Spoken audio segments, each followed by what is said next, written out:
Good day everyone, I am John Antonio Argulpeo, and today I will be discussing about the inverse of a matrix. Let's begin defining what is the inverse of a matrix. Let's define the inverse of a matrix.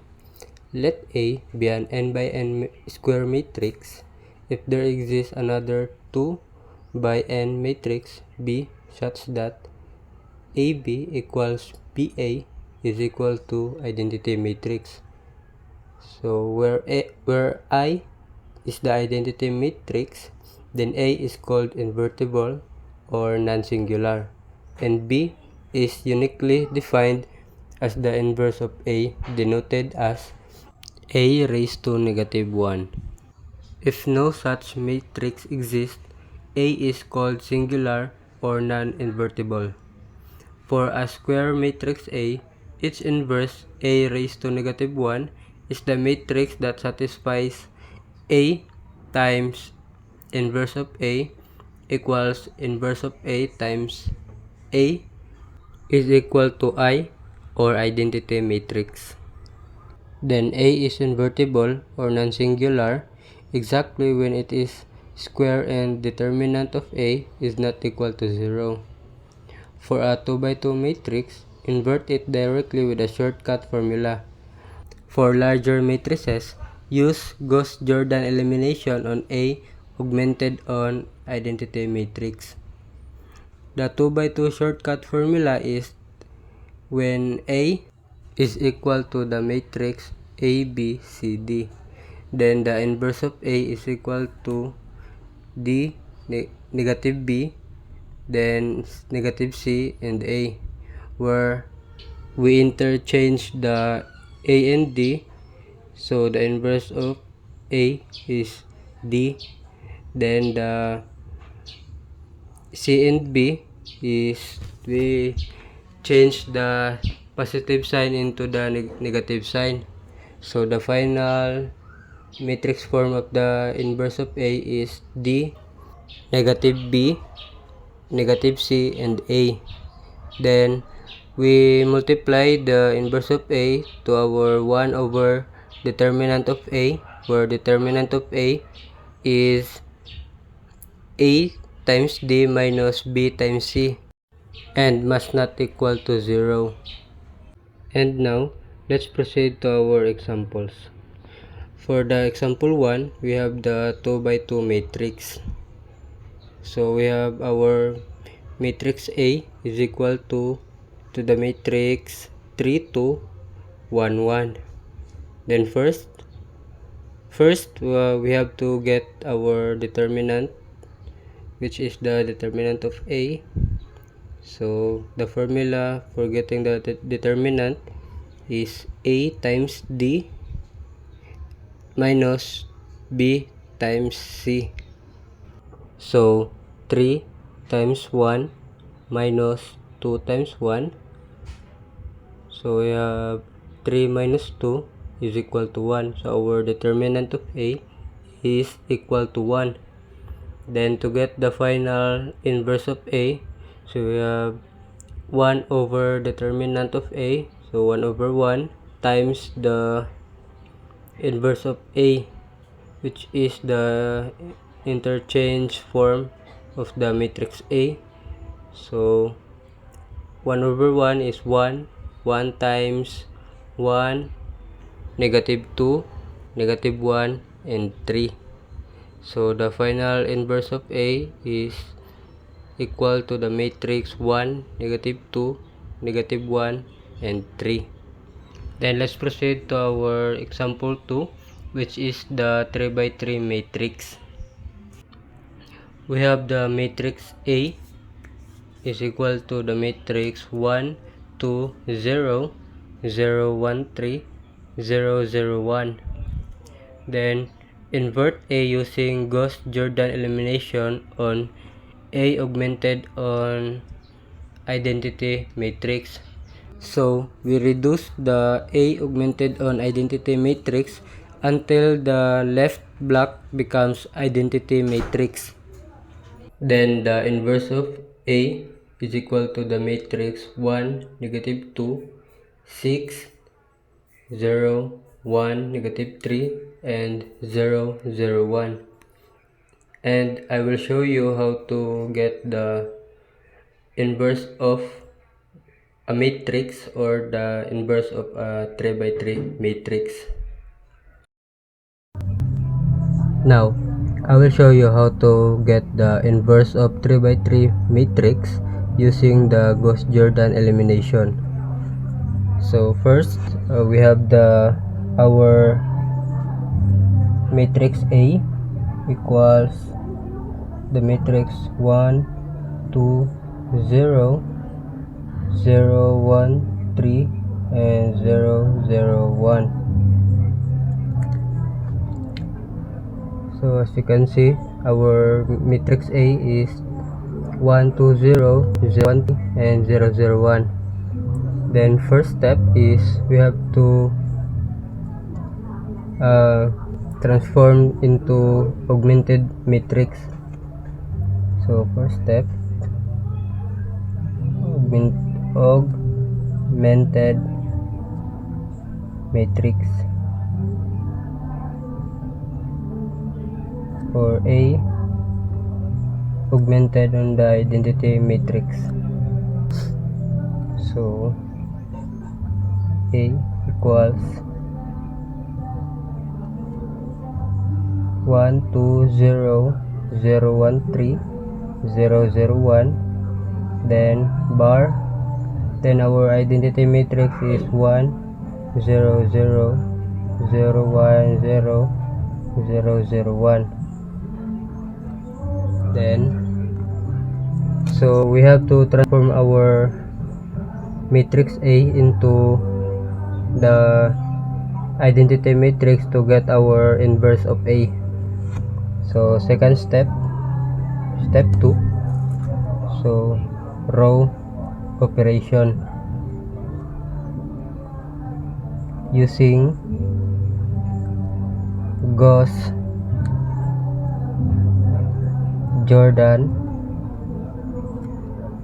elimination.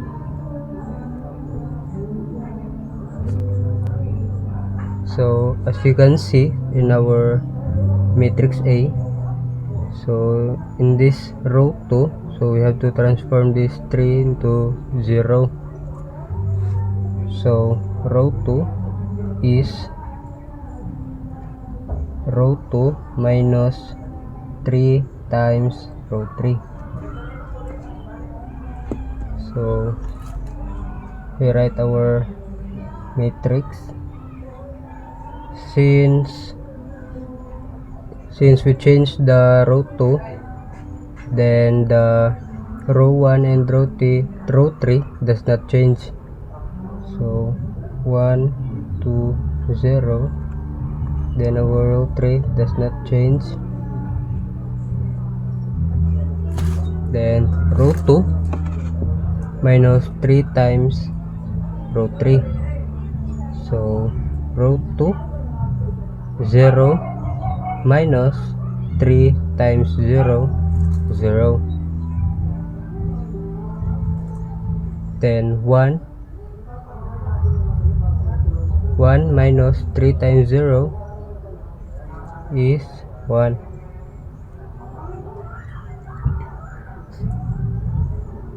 Then 3 minus 3 times 1, 0.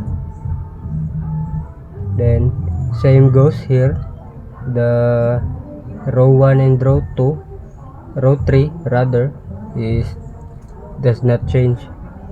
Then 1, 0, 0, 0, 0, 1. Then for row 2 minus 3 times 0, still 0. Then 1 minus 3 times 0, 1. Then 0 minus 3 times 1, negative 3. Then next step, since we have 2 here, so we have to change it to 0 to get the identity matrix. So to get that, so row 1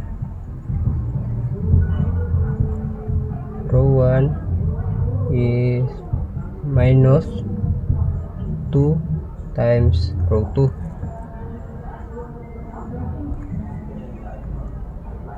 Then we write,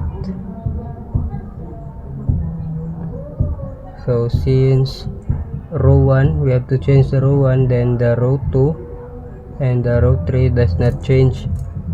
So 0 1 0 0 0 1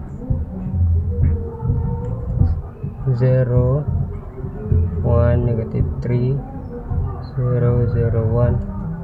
Then row 1 minus 2 times row 2, so row 1, so 1 minus 2 times 0 is 1.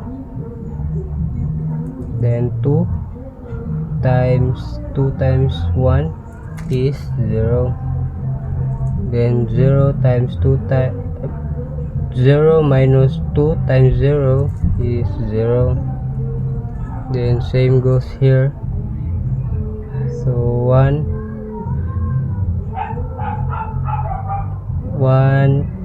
minus 2 times 0 is 1. Then 0 minus 2 times 1 is negative 2. Then 0 minus negative 2, so negative 2 times negative 3 is positive 6. So step 3, we write the reduced row echelon form. So this is our reduced row echelon form. The matrix 1 0 0 0 1 0 0 0 1 augmented to 1 negative 2 6 0 1 negative 3 0 0 1. So this is our reduced row echelon form. Then our A inverse or inverse of A is this, the matrix 1 negative 2 6 0 1 negative 3 0 0 1, right? Then here we must show that matrix A times the inverse of A is equal to the identity, where identity matrix is 1 0 0 0 1 0 0 0 1. So to get that, so we need to multiply the matrix A and the inverse of A. So let's do it. Equals, then our matrix A 1 2 0 0 1 3 and 0 0 1, and our inverse of A here 1 negative 2 positive 6, then 0 1 negative 3, then 0 0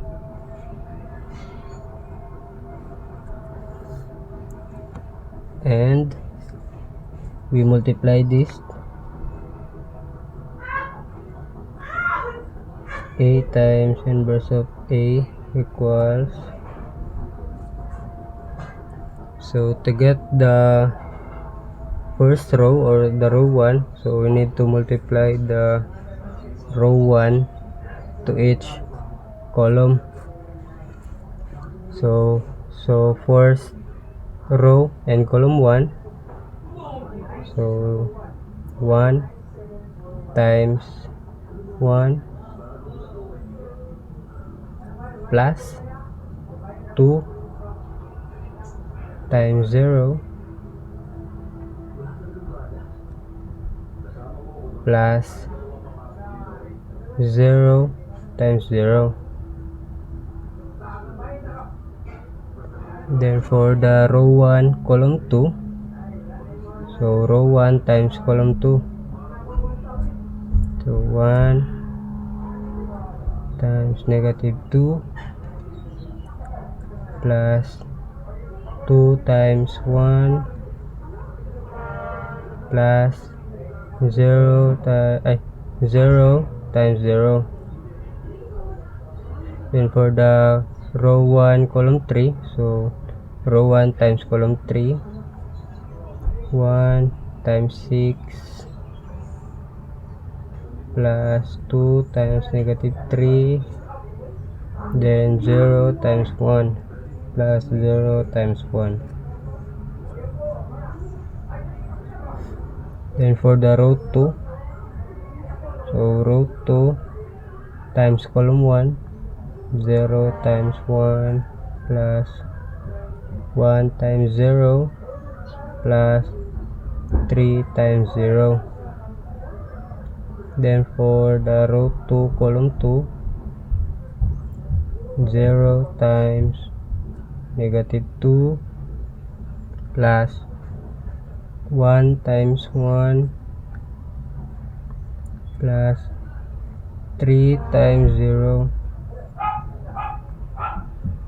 Then for the row 2 column 3, so 0 times 6, 1 times negative 3 plus 1 times negative 3 plus 3 times 1. Then for the row 3, so row 3 times column 1, 0 times 1 plus 0 times 0 plus 1 times 0. Sorry for my penmanship. So let's continue.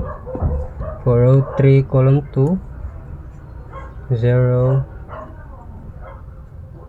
times negative 2 plus 0 times 1 plus 1 times 0. Then for the row 3 column 3, 0 times 6 plus 0 times negative 3 and plus 1 times 1. Then let's perform the operation to get the matrix. So 1 times 1, 1 plus 2 times 0, 0 plus 0, so it's plus 0. Then negative 2 plus 2 plus 0. Then for the row 1 column 3, 6 plus 6 plus or minus 6, then plus 0. And for the row 2 column 1, 0 plus 0 plus 0. 0 times negative 2, 0 plus 1 times 1, 1 plus 3 times 0, 0.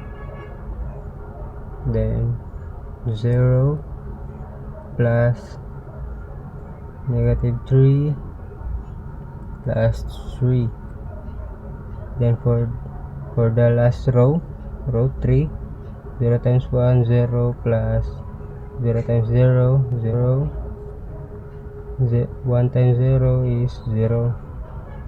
Then 0 times negative 2, 0 plus 0 plus 0. Then for here, 0 times 6, 0 plus 0 times negative 3 is 0, plus 1 times 1, 1. Then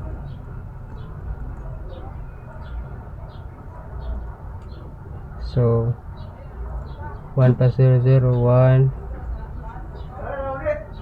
Negative 2 plus 2 is 0. 6 minus 6 is 0. Then 0, 0 plus 1 plus 0, 1. Then negative 3 plus 3 is 0. Then 0, 0, and 1. So since our A times inverse of A is equal to the matrix 1, 0, 0, 0, 1, 0, and 0, 0, 1, where this is equal to the identity matrix. So therefore our inverse of A is the matrix 1, negative 2, 6, 0, 1, negative 3, and 0, 0, 1. So therefore our process is true. So that's all. That's all for this topic, and thank you for watching.